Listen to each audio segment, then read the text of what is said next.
जो राहुल बाबा 6 महीने में घूम के नहीं कर पाए, वो हमारे देवेंद्र शास्त्री जी ने, बागेश्वर धाम सरकार ने, वह 2 दिन के अंदर में पूरे विश्व को बता दिए कि सनातन क्या है। और आपको बुलाते हैं क्या? किसी को उसने बुलाया क्या? आप खुद गए और जाने के बाद परमात्मा से उसने आपके लिए प्रार्थना किया। गलती क्या किया है? हवा चलती, हवा दिखता है क्या? सही बात है, एहसास होता है। परमात्मा है, उसको एहसास करना पड़ता है। प्रत्यक्षम किम प्रमाणम, प्रत्यक्ष का किसी प्रकार का कोई प्रमाण नहीं होता है। सनातन आदि है, अनंत है, इसका कोई अंत कर सकता नहीं। पूरा सोशल मीडिया पहली बार हुआ है जो 32 करोड़ लोगों ने फेसबुक के माध्यम से भारत के हिंदुओं ने सपोर्ट किया है। यानी अब यह बता दिया गया कि अब भी किसी भी हिंदू संत का बदनाम, किसी भी महात्मा का बदनाम, किसी भी कथाकार का बदनाम, किसी भी भगवा प्रेमी का बदनाम को अब सहन नहीं किया जाएगा। किसी के अंदर में सामर्थ्य नहीं है। अगर आप भी मुझसे प्रश्न पूछ रहे हैं, आप किसी मौलवी से पूछिए, किसी पादरी से पूछिए, आप खुद नहीं पूछ पाएंगे, क्योंकि आपको सिर्फ बाबा ही दिखता है। उस तुलसी पे तुच्छ प्रोफेसर, इसकी क्या औकात है तुलसी पे बोलने का? सही बात है। तुलसी के विषय में रहीम लिख रहे हैं कि रामचरितमानस विमल संत जीवन प्राण, हिंदुआन को वेद समझोनि प्रकट कुरान। अगर हिंदुओं का रामचरितमानस वेद है तो मुस्लिमों के लिए कुरान है। लेकिन ये तुच्छ चंद्रशेखर, जिसको कुछ बोलने का ढंग नहीं हुआ, ये फादर और चादर का काम है। भगवा को काफी बदनाम किया जा रहा है, सनातन धर्म पर बहुत कुछ बोला जा रहा है, बाबा बागेश्वर धाम को बदनाम किया जा रहा है। किस तरह से देखते हैं कि कौन है ये लोग, कौन सनातन विरोधी कौन है?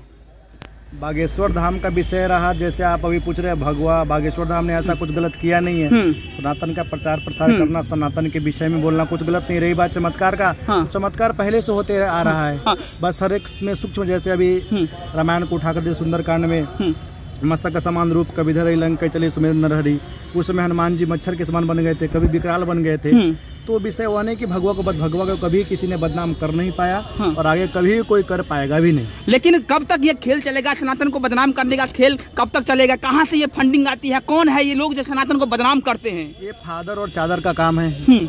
और ये सारे देश से में धीरे धीरे, जैसे कि आप 4 दिन से देख रहे हैं, पूरे विश्व का मीडिया, जो राहुल बाबा 6 महीने में घूम के नहीं कर पाए, वो हमारे देवेंद्र शास्त्री जी ने, बागेश्वर धाम सरकार ने, वह 2 दिन के अंदर में पूरे विश्व को बता दिए कि सनातन क्या है। आप सभी मीडिया के माध्यम से आप सभी ने देखा है कि लाइव टेलीकास्ट में उन्होंने साक्षात बताया कि भगवान की शक्ति है और उसको पूरा विश्व को मानना चाहिए। कोई अंधश्रद्धा नहीं है, श्रद्धा हमारे अंदर का। हवा चलती, हवा दिखता है क्या? सही बात है, एहसास होता है। परमात्मा है, उसको एहसास करना पड़ता है। तो दुनिया क्या बोलता है उससे मतलब नहीं। सनातन आदि है, अनंत है, इसका कोई अंत कर सकता नहीं। ये चलने वाला चलते रह गया। लेकिन एक बात ये भी है कि आखिरकार कब तक कथावाचकों को सबूत देने की जरूरत कब तक पड़ेगी? कब तक हम लोग सबूत दिखाते रहेंगे? प्रत्यक्षम किम प्रमाणम, प्रत्यक्ष का किसी प्रकार का कोई प्रमाण नहीं होता है। और ज्यादा तो आपको क्या बताऊं मैं, अभी आपने सबने देखा, अभी ट्रेंड चल रहा है। पूरा सोशल मीडिया पहली बार हुआ है जो 32 करोड़ लोगों ने फेसबुक के माध्यम से, ट्विटर, इंस्टाग्राम, जो भी सोशल मीडिया साइट से लोगों ने, भारत के हिंदुओं ने सपोर्ट किया है। यानी अब यह बता दिया गया कि अब भी किसी भी हिंदू संत का बदनाम, किसी भी महात्मा का बदनाम, किसी भी कथाकार का बदनाम,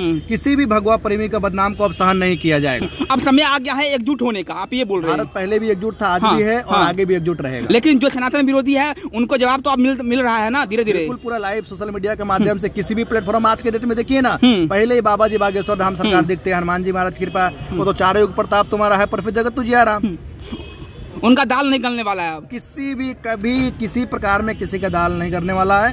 बागेश्वर धाम सिद्धपीठ था, सिद्धपीठ है, सिद्धपीठ रहेगा और उसकी विश्व में सारी महिमा है। और सनातन है, संत है, वो तो ऐसा नहीं कहे कि मैं चमत्कारी को, हनुमान जी की कृपा से, बालाजी की कृपा से, सन्यासी बाबा की कृपा से मैं सारे विश्व को मैं जैसे प्रार्थना करता हूँ परमात्मा से। वो आपको बुलाते हैं क्या? किसी को उसने बुलाया क्या?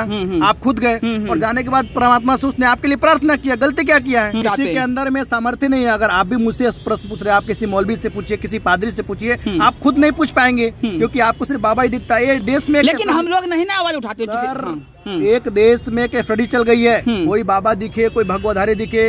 अभी देखिए यहाँ बिहार के जो आपके मंत्री चंद्रशेखर जी, रामायण ही गलत है। अरे वो प्रोफेसर कैसे, वो प्रोफेसर किस, उसके पहले डिग्री का जांच होना चाहिए किसी भी हालत में। सही बात है।